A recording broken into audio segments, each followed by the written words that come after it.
Today, we're going to tackle a bathroom project. Thankfully, when the house was built, the drain pipes for a future bathroom, shower, toilet, and sink were installed in the concrete. For planning purposes, I created this quick rendering. Let's start with the water supply lines. The existing water supply lines in the ceiling, depicted here in copper, feed the kitchen sink upstairs. I'm going to tie into these lines to feed the basement bathroom. To make it easier to illustrate my plan, I've colored the hot water lines red, the cold supply blue, and made the walls of the bathroom transparent. This rendering made it very easy for me to determine how much pipe to buy, including 10% for waste, and type and quantity of fittings. Let's get started.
The length of the fitting is 2 11/16. I know that the pipe needs to go in each side by 15/16. So 15/16 times 2 is 1 7/8. So I need to take 2 11/16 minus 1 7/8, and that should equal 13/16. So I need to remove from the copper pipe 13/16, and then this piece should fit in without creating any stress on anything.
Just want to show a little bit more detail here.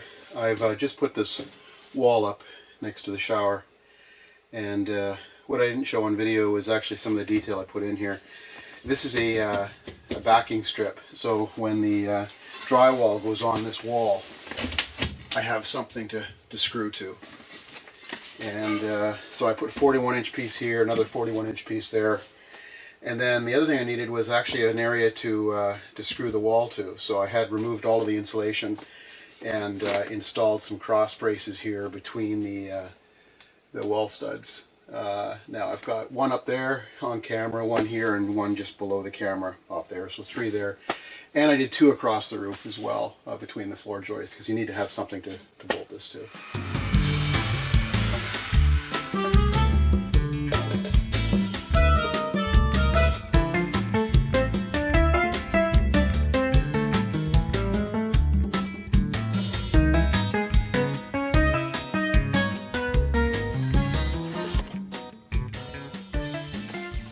Okay, there's a lot going on in this wall.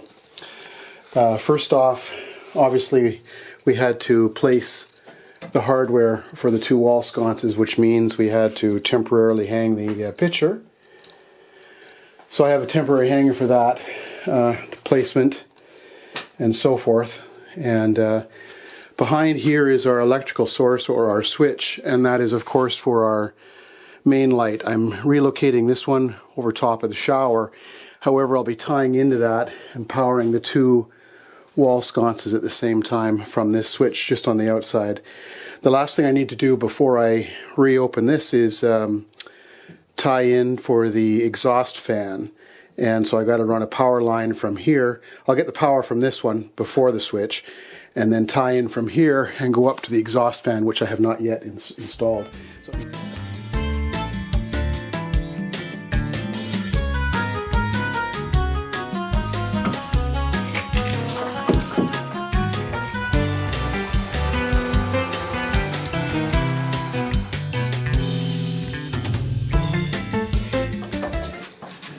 cameras here. what you doing, Lynn?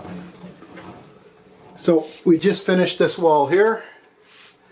Got some temporary lights in just to make sure that my wiring was working. All the holes lined up. This was an absolute bugger to fit in, but it's in. So next wall is this one, then this one, and then the little pieces. Does that have to stay here? No, that comes out.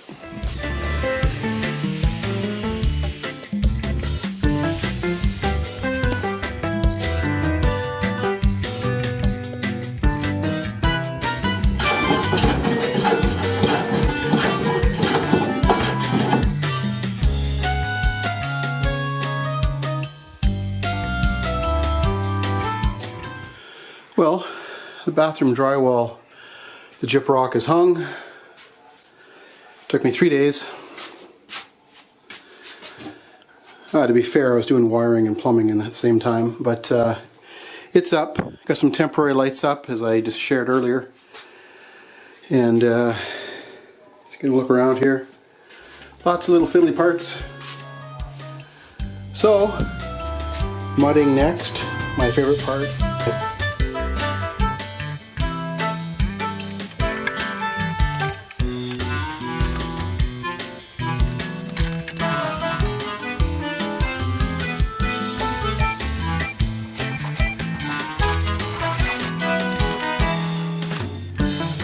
Well, this is fantastic.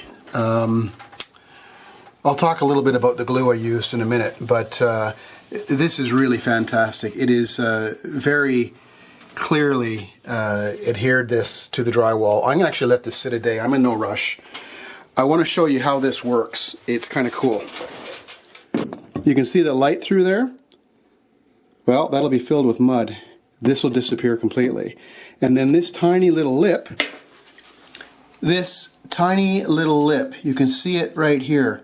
There's a little edge right there. So this is tucked into the drywall like this, into the wall, and you're mudding up to this area here, like that. And then when you're done, this just gets peeled off.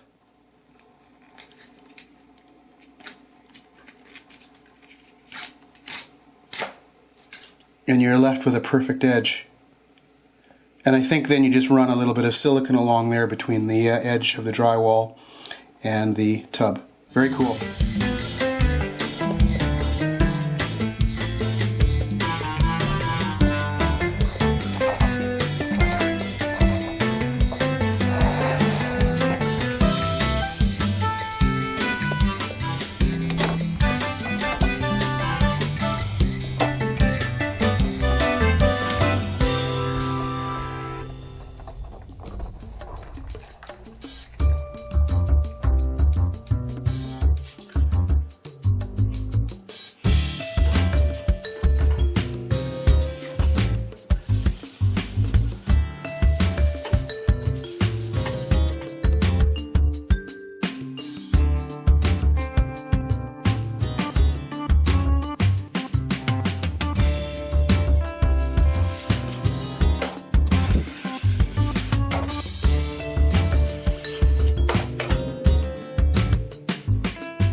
I'm only doing corners on this one, so I'm planning on going from the 4 to 6, and that's all I'm using. I've done the main seams, so I'm just going to get some mud.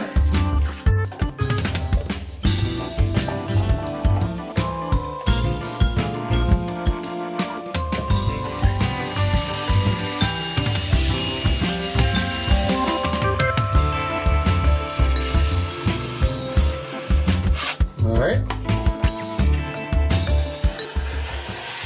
What I have found is the less I touch the wall, the better. I just do more damage than good.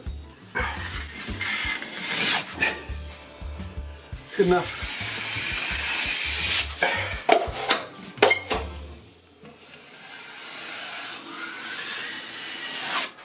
Well, yesterday I finished my third and final coat, and today I just finished about 2 hours of sanding. And I have to say I'm very impressed. It is significantly better than I thought it was going to be.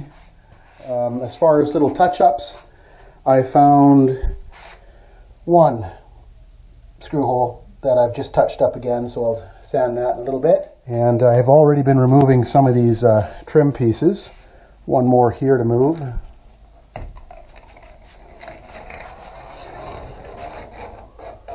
And obviously some mud to clear up off of the shower, but what a beautiful edge. So this will be followed up with a little bit of, I guess, caulking or silicone, I guess it would be.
I just finished cutting this off, and as you can see, it's sitting too high, even though I've cut it flush.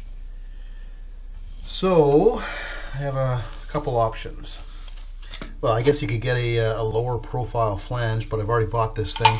So what I'm going to do is I'm going to cut this down below the surface. And in order to do that, I'm going to need an internal pipe cutter, which I just picked up at the hardware. So that's going to take this down. The other thing I wanted to draw attention to is when they put this in, this is a 3-inch pipe, they didn't case it in concrete. Instead, they cased it with another pipe. I don't know if you can see it there, but in behind there's a 5-inch pipe. So this is in, but it's not particularly, it's fairly sturdy, but it's not rock solid. So I'm going to fill in that area there.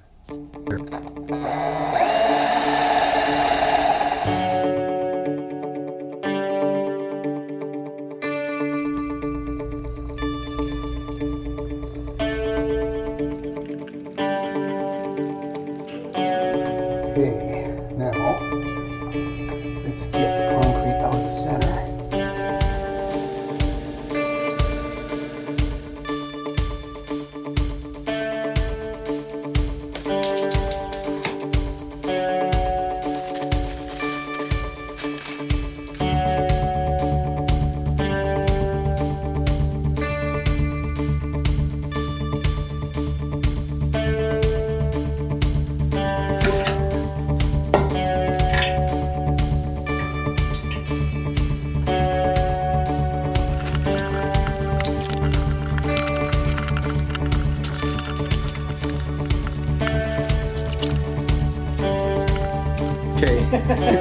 Exciting. You ready?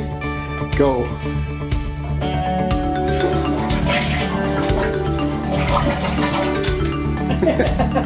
This is wonderful.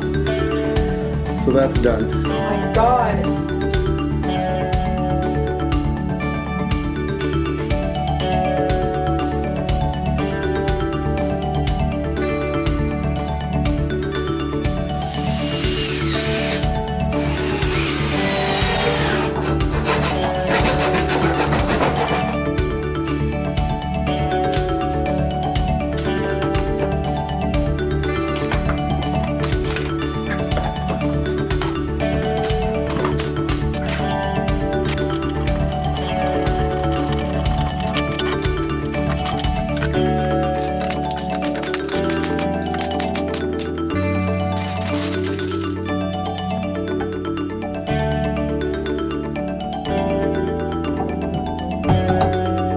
Sure.